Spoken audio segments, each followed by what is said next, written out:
Hello, beautiful human. It is day 8 of my 10-day reset. I did not even quite get myself together. I got part of a cup of coffee. This is what happens when I try to schedule things. Anyway, it's all a work in progress, I like to say. My 10-day reset, I was about to say 3-day reset. I do monthly 3-day resets, good time to mention, but this 10-day reset is an end of year reset where I am working my way through a shadow mandala workbook that I've created. And I started the workbook the day after, on day 2, day after day 1. Yeah, that would be day 2. And this first one, I made 9 sections.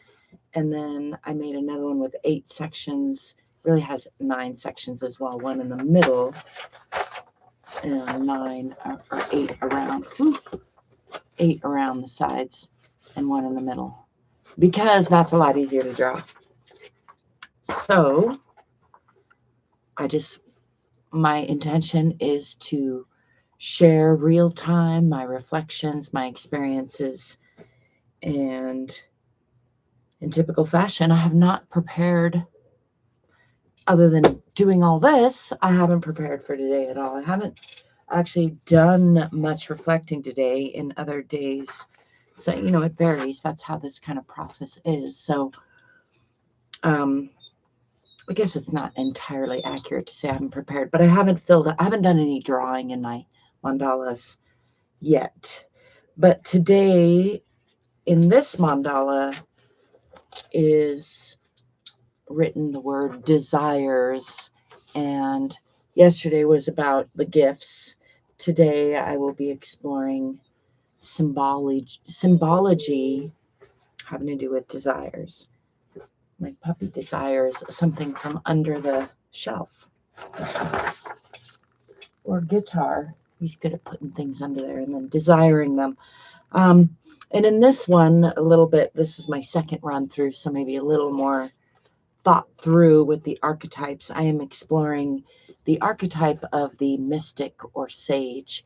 And I chose archetypes for this shadow mandala that resonate with me particularly. And as I explain in the workbook, this is a project that can be modified in any way that suits you. And the first step, other than picking a format, would be to choose archetypes or questions that resonate with you in particular. So that's what I've done here.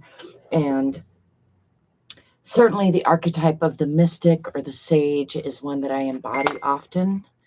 And in shadow work, the intention is to dig under the surface a little bit and see where are there gifts hiding in the shadows. And so the question that I wrote in this section of my mandala sketch is, where am I spiritually bypassing, or where am I using spirituality, or what's commonly these days called woo, to circumvent the day-to-day activities of, like, taking care of my body is a big one. Taking care of my home, doing things realistically, which makes me put a scrunched up face on my face.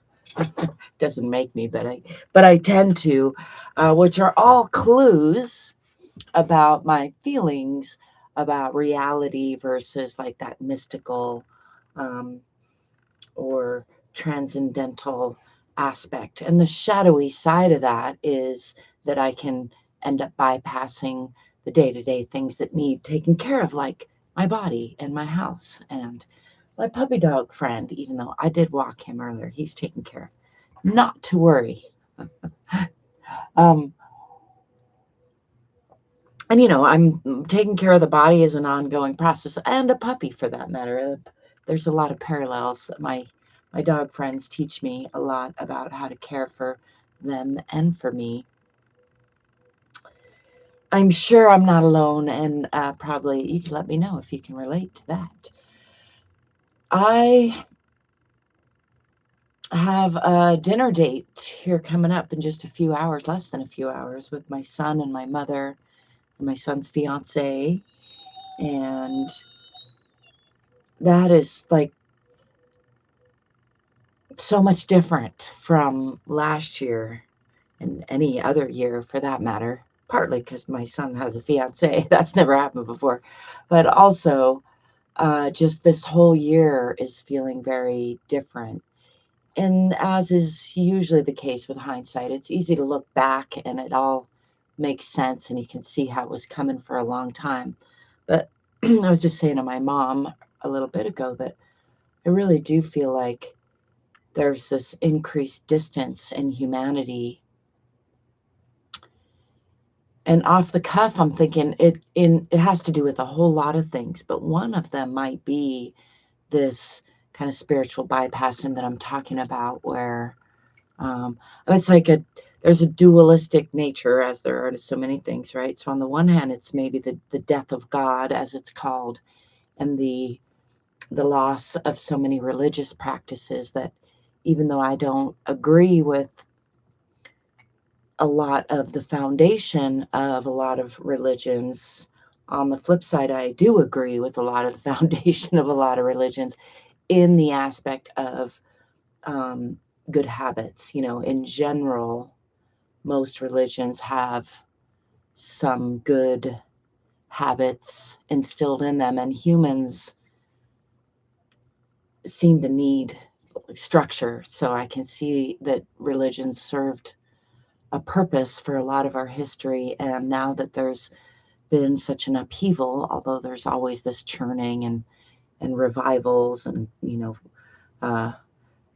returns and all those kind of things. But from my perspective, it seems like there's, on the one hand, a crisis of lack of meaning and the falling of a lot of religions, or the transparency where we can see through the fallibility of a lot of religions. I think more and more, since the internet started showing us all so much of ourselves, is part of the issue. And then another issue is what I started off talking about, which is this mystic, sage. It's all, it's two sides of the same coin. It's certainly, or the two ends of the same stick.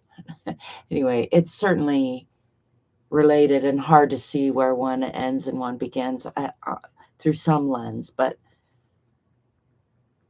because it's that desire to, as I've heard it called, fill that God-sized hole in ourselves, find meaning in life, that then leads us to be so attracted to the mystical, or what's commonly these days called woo or spiritual bypassing, or, I'm not trying to get into the muck of all the semantics of all that, and there is a lot of that, but I do, I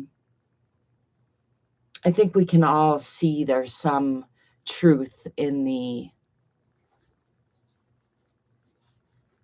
arguments, I was going to say, and the varied perspectives that are being argued amongst human society these days.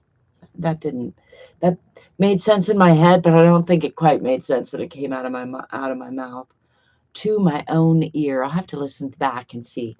It has been interesting doing these live streams, because it's just a different thing to do a live stream with no editing. And I've actually been practicing a lot of this style, no editing and no script, for quite a while. So I'm much more comfortable with it than I would have been 10 years ago, but it is still a different experience. And when I've looked back at the replays so far, I have noticed that they strike me much differently than they do as they're striking me when I'm experiencing them. In any case, I will keep this one fairly brief since I didn't do any sketching yet. Probably. I have done a lot of reflecting, as I commonly do. And especially, though, as it relates to this project, the Shadow Mandala, the end of year reset, this sense that I keep getting that all of society is in an interesting transition. I think AI is part of that. Obviously, the internet has now been around. I was just looking because my son's fiance asked me for some baby pictures of his because they're getting ready to start a family. So exciting. And in looking at his baby pictures, he was born in 1995. So right as the internet was coming online and before it really was part of our lives like it is now at all, really. So it was such a different world then. And the pictures I was looking up are old school, non-digital pictures. If you remember back that far, back before there were digital pictures, I used to take a lot of film pictures and fancied myself a bit of a novice photographer. Even that's what got me into college, actually, was photography. But so back then I took a lot of pictures, but you had to print them or have them printed, and then I kept them in these books, which I have a whole shelf of photo books. And I was just in going through them and blowing off some dust so I can show them off. I was seeing how, or just reflecting on how different it is now, where we have Facebook and YouTube and so many places where we are storing data and pictures and memories. And at the same time that we're having more and more and more of them, they seem to be losing meaning in a sort of tragic way, it seems to me. I'm in New Mexico, and I grew up in northern New Mexico around a lot of Native American pueblos, lands, culture, and there are many tribal lands in New Mexico where photography is not allowed. And my understanding is that that is because they have a belief.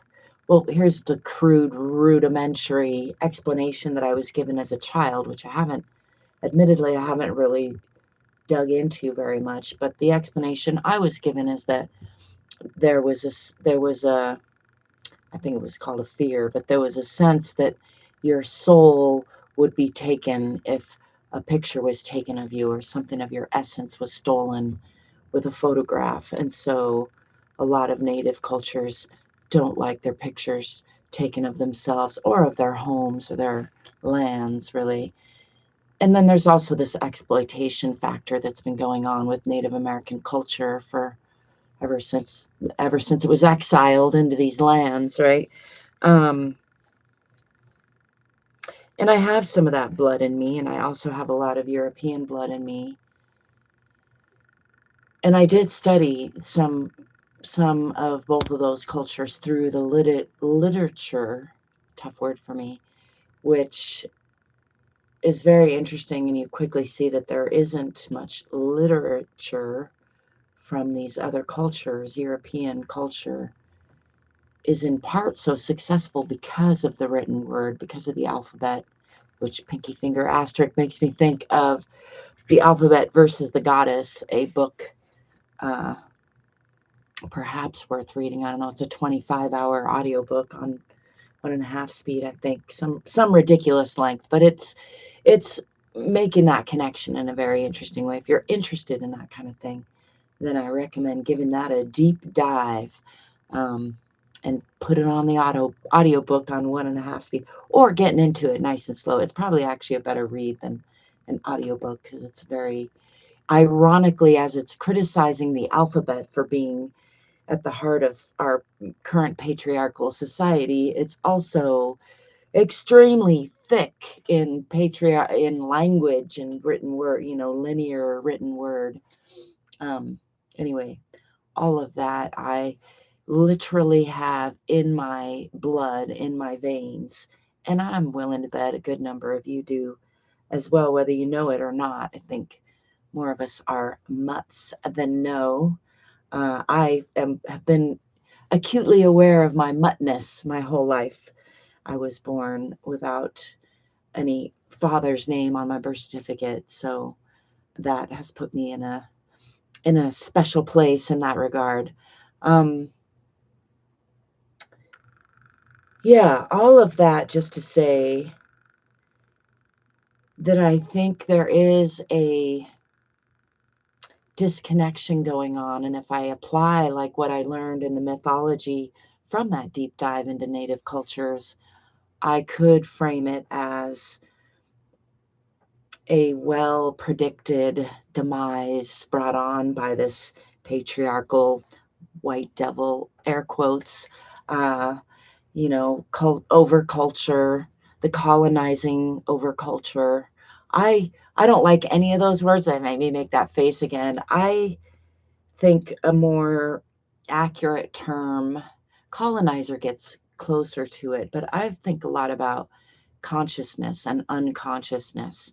And I think that is at the heart of this shadow work that I'm doing. And each question that I'm asking about what's lying underneath is really getting at what's that superficial level that we think is conscious, and then what's at the real underlying, what we're calling subconscious. But when I look at it through a certain lens, when I really step back, it sort of looks more like a super consciousness, our subconsciousness. And again, I could get into the gobbledygooks of semantics there, so I don't want to go too far. But I think we are, I was just listening to some of the telepathy tapes, and there's an ongoing and lately another, like, seems like a surge of inquiry into human consciousness, telepathy. And in the telepathy tapes, they were talking about consciousness in people with dementia. And in the last episode, they were talking about after death experiences and near death experiences. And then when you start to look through that lens, this is where I start to get this idea that what I might call our superconscious, or the consciousness that is greater than all of us, or some might call it God, or the great mysterious unknown, or the grand poopah, I like to call it, that is actually more conscious than what we call consciousness. And what we call consciousness is this superficial story of mostly or all fabricated lies, really, upon which we build society. This whole interesting thing that creates, things like this light. But back around to what I was talking about with Native American cultures locally, and again, I haven't done a deep enough dive to speak to which cultures that is. There were over 500 sovereign nations on this continent alone before the colonizers came in. So, and that's just, what history shows. So I doubt that it was as broad scope as I'm about to make it sound, but just to be grossly overgeneral, I see some truth in that idea that taking pictures could steal your soul, could diminish the meaning. And what I was just experiencing when I was looking at old photos of my son when he was an infant, which are on old school paper photos, and then reflecting on how now we have digital photos, and there's just so many that we don't even keep them in. I had a ridiculous number of these paper photos in books. I have a whole shelf still in my house, and that's ridiculous. And it takes us out of the present moment. And as much as I do love like that, looking back at snapshots in time, and it does seem to create a sense of meaning, sense of continuity. It's really lovely to look back at my son's baby pictures as I'm looking at him bringing a baby into the world, his own offspring. It's really neat that we have pictures. It's really neat that I have this red LED light. I love fast cars and big trucks and airplanes. Like, all of it is really neat, all the stuff. And it seems like it might, at some point, the copies of copies of copies start to diminish the real thing. I think we all can relate to that. And at some point, the holiday season diminished itself by replicating itself, by ramping itself so much. You know, I have yin yangs tattooed on my body in several places because I believe in that philosophy a lot. And I think this is an example of that. At the height of one thing is the seed of its opposite, and vice versa. So onward and upward we go. There, I said it was going to be short and I wasn't. So thanks for joining me. If you are, I welcome your questions and comments. Really love to hear from you and love to know where you are out there in the world. If you're struggling with any of this, if you are familiar with shadow work, have any thoughts or experiences or questions that I can answer, I'd love all of that. Where in the world are you? I'd love to know that. As I mentioned, I'm in New Mexico. I've been here since I was a wee lass. I don't know how wee I was, but anyway, yeah. I will be here tomorrow and into the foreseeable futures. Not always live streaming. I am going to be wrapping up this 10-day live stream stint, and then I probably will be doing more live streaming. We'll see how that goes.